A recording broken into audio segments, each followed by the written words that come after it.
बहुत सारे लोगों के साथ में एक डर बना रहता है, और वो डर किस चीज का? हार्ट अटैक आ जाने का एक डर लगता रहता है ना। इसको अपन कार्डियोफोबिया बोलते हैं। इस कार्डियोफोबिया में के अंदर क्या रहता है कि व्यक्ति को एक डर लगता रहता है कि उसको कुछ हो जाएगा, है ना, उसकी डेथ हो जाएगी या वो मर जाएगा, उसको हार्ट अटैक आ जाएगा। ये डर हमेशा लगता रहता है। अब इसके साथ में उसके क्या है कि चेस्ट में भी पेन कई बार उसको महसूस होता रहता है, कई बार उसकी धड़कन भी बढ़ जाती है ना।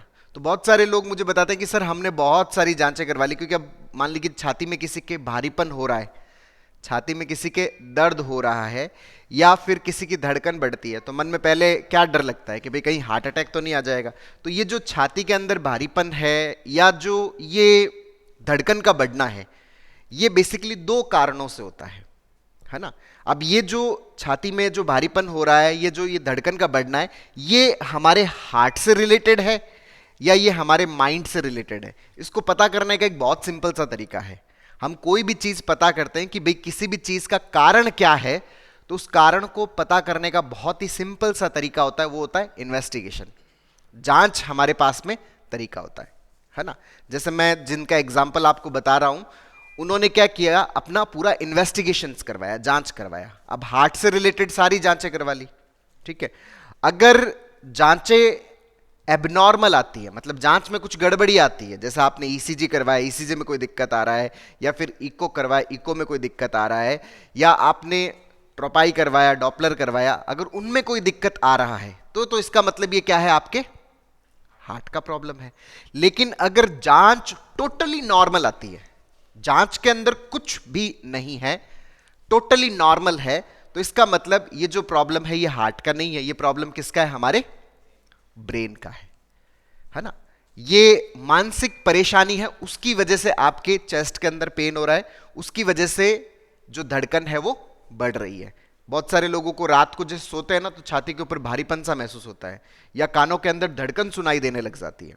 तो ये जो दिक्कत हो रहा है, सीने के अंदर भारीपन और धड़कन का बढ़ना, बेचैनी होना, घबराहट होना, ये किसकी वजह से? हमारे ब्रेन की वजह से है, एंजाइटी की वजह से है। इसको इलनेस फोबिया बोलते हैं। सामान्यतः पहले इसको हाइपोकॉन्ड्रियासिस भी बोला जाता था, है ना, और वर्तमान में इसको कार्डियोफोबिया बोलते हैं, मतलब हार्ट अटैक आने का डर सा लगा रहता है ना।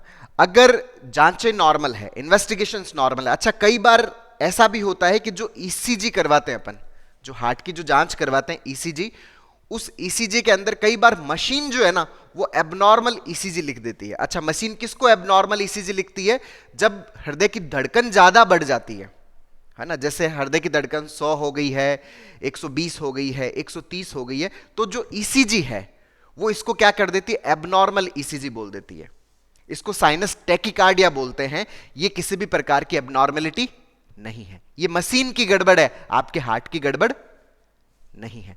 कई बार लोग इस बात से डर जाते हैं कि सर वो मशीन ईसीजी के अंदर लिखा हुआ आ गया था कि एबनॉर्मल ईसीजी, वहां लिखा हुआ था साइनस टैकिकार्डिया। साइनस टैकिकार्डिया जो है वो एक टोटली नॉर्मल चीज है, वो किसी भी प्रकार की कोई प्रॉब्लम नहीं है। जब भी हमें घबराहट होती है, जब भी हमें बेचैनी होती है ना, जब भी हमें डर लगता है, तो हमारा जो हार्ट है वो तेज गति से पंप करता है। जब आपका हार्ट तेज गति से पंप करेगा तो हार्ट की जो धड़कन है वो धड़कन क्या होगी, बढ़ेगी। अब हार्ट की धड़कन बढ़ेगी तो हार्ट की धड़कन का जो बढ़ना है उसको अपन क्या बोलते हैं, साइनस टैकिकार्डिया बोलते हैं।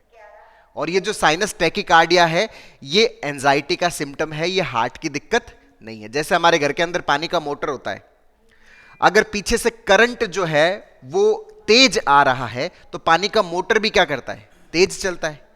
तो ये जो पानी का मोटर तेज चल रहा है, ये पानी के मोटर की दिक्कत नहीं है, ये क्या है, पीछे से करंट ज्यादा आ रहा है। उसी तरह से जब हमारा ब्रेन जब हाइपर एक्टिवेट होया हुआ होता है, हमें जब घबराहट हो रही होती है, हमें जब एंजाइटी हो रही होती है, हमें जब डर लग रहा होता है, तो दिमाग है वो ज्यादा करंट देता है, किसकी तरफ, हार्ट की तरफ। तो हार्ट क्या करता है, तेज गति से पंप करता है। तो ये जो तेज गति से पंप करना है, इसको अपन क्या बोलते हैं, साइनस टैकिकार्डिया बोलते हैं।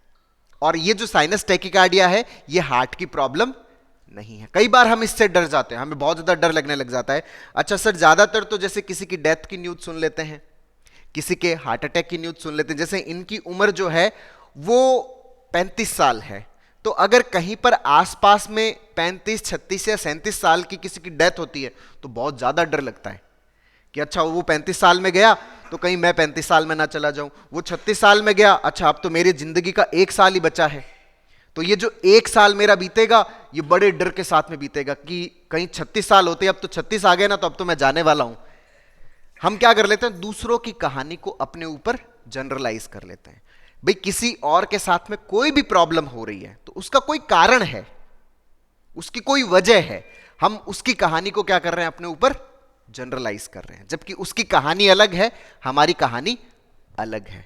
अच्छा, बहुत सारे लोग जो है सब कुछ नॉर्मल है लेकिन फिर भी क्या है कि वो बहुत ज्यादा एक्स्ट्रा केयर कर रहे होते हैं। एक्स्ट्रा केयर का मतलब क्या हो रहा है, जो एक्स्ट्रा एक्सरसाइज करना है ना, बहुत ज्यादा जो मतलब ऑयल है उसको पूरी तरह से अपनी लाइफ से हटा दिया, घी पूरी तरह से लाइफ से हटा दिया। एक सज्जन मुझे कंसल्ट करना है, उन्होंने मुझे बताया कि सर मैं अगर थाली के अंदर थोड़ा सा घी का अगर कतरा भी दिख जाता है ना, तो मैंने क्या कर रखा है कि घर के अंदर क्या है कि एक मिट्टी का कट्टा भरा हुआ है ना, 40 किलो का मिट्टी का कट्टा है। मैं क्या करता हूं, अगर वो कतरा दिख गया ना, मुझे इतना डर लगता है, फिर मैं क्या करता हूं, उस कट्टे को अपने ऊपर रख के घर के चारों तरफ मैं 50 चक्कर लगाता हूं। अब वो 50 चक्कर लगाने के बाद में मुझे ऐसा लगता है कि हाँ, जो घी अंदर गया है या जो तेल गलती से अंदर चला गया है वो सारा का सारा क्या हो गया, कंज्यूम हो गया, तो अब दिक्कत नहीं होगी। मतलब सुबह भी ये कार्यक्रम करना पड़ता है, शाम को भी ये कार्यक्रम करना पड़ता है।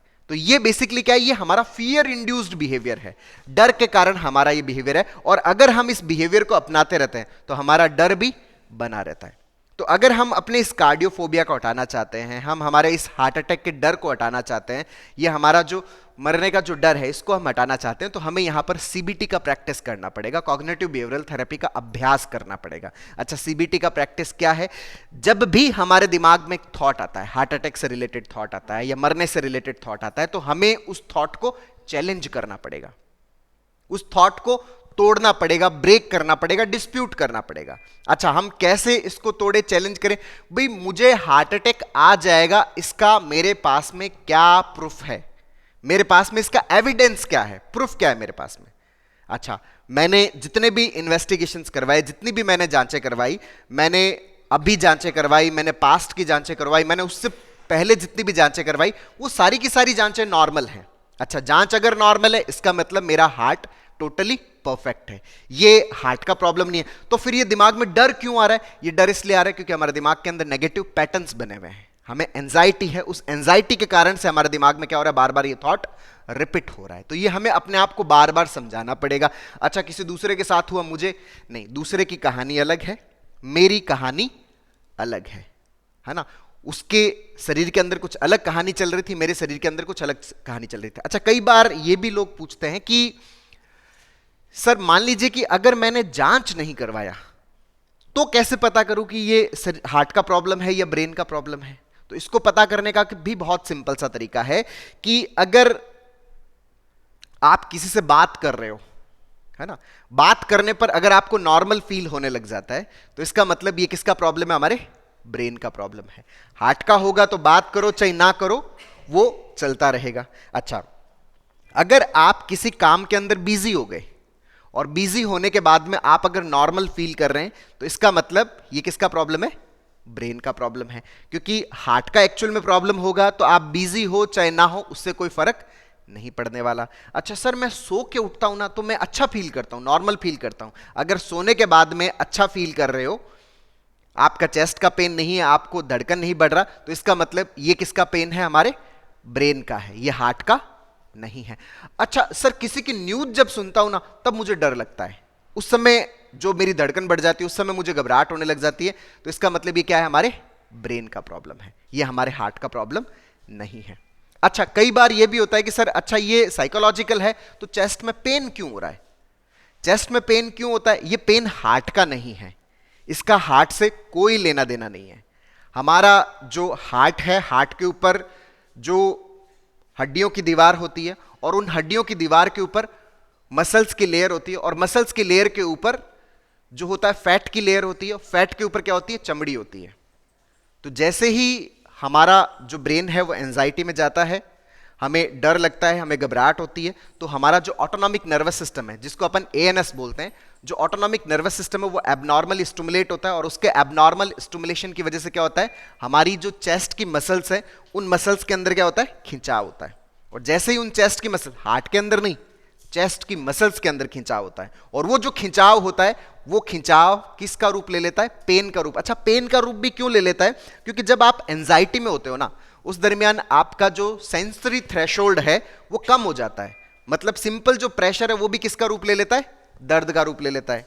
हम जब घबराए हुए होते हैं, हम जब परेशान होते हैं, तो हम क्या हो जाते हैं, सेंसिटिव हो जाते हैं। कोई छोटी सी बात भी बोलती है, हमें क्या हो जाती है, बुरा लगने लग जाती है। उस समय कोई भी छोटी सी घटना होती है, कोई भी छोटी सी बात होती है, वो हमें क्या लग जाती है, बुरी लग जाती है, क्योंकि हमारा सेंसरी थ्रेशोल्ड क्या होता है, कम होता है।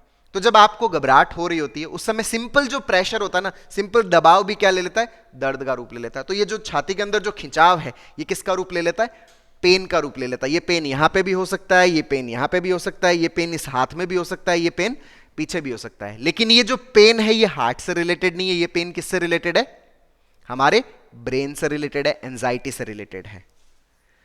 जब घबराहट होती है तो उसके कारण से ये सारा का सारा हो रहा है। तो हमें अपने आप को बार बार ये एक्सप्लेन करना होता है। तो ये पॉइंट जो है कि अगर आपने जांचें नहीं करवाई फिर भी प्रॉब्लम है, तो कैसे पता करें कि अगर बात करने पर, अगर सोने पर, अगर बिजी होने पर अगर नॉर्मल फील हो रहा है, इसका मतलब ये किसका प्रॉब्लम है, टोटली एंजाइटी का प्रॉब्लम है। टोटली ये क्या है, इलनेस फोबिया का पार्ट है। टोटली ये किसका पार्ट है, हमारे घबराहट का पार्ट है। तो बार बार हमें क्या करना पड़ेगा, इसका एक्सप्लेनेशन अपने आप को देना पड़ेगा। और जितना ज्यादा हम अपने आप को एक्सप्लेनेशन देंगे, सही एक्सप्लेनेशन देंगे, क्योंकि एंजाइटी होने का मतलब क्या, हमने अब तक गलत तरीके से अपने आप को समझा रखा है, गलत तरीके से अपने आप को एक्सप्लेनेशंस दे रखी है। और जब आप अपने एक्सप्लेनेशंस को सही करोगे, तभी हम इसके क्या अंदर क्या हो पाएंगे, नॉर्मल हो पाएंगे, और ये टोटली ठीक हो जाता है। अच्छा, कई बार पूछते हैं कि सर ये धड़कन बढ़ने से कोई दिक्कत तो नहीं हो जाएगा। भाई धड़कन चाहे 100 हो जाए, चाहे 120 हो जाए, चाहे 150 हो जाए, मेरे पास में 200 से ऊपर वाले भी आते हैं, कुछ भी नहीं होता इसमें, क्योंकि प्रॉब्लम हार्ट का नहीं है, प्रॉब्लम क्या है, हमारे ब्रेन का है। क्लियर है ये, है ना। तो इससे कुछ भी नहीं होने वाला। चेस्ट में पेन हो रहा है, होने दो, इस पेन को हटाने की कोशिश नहीं करना है, बस सही तरीके से एक्सप्लेनेशन देना है, सीबीटी का प्रैक्टिस करना है। तो ये टोटली हमारे अंदर क्या हो जाता है, नॉर्मल हो जाता है।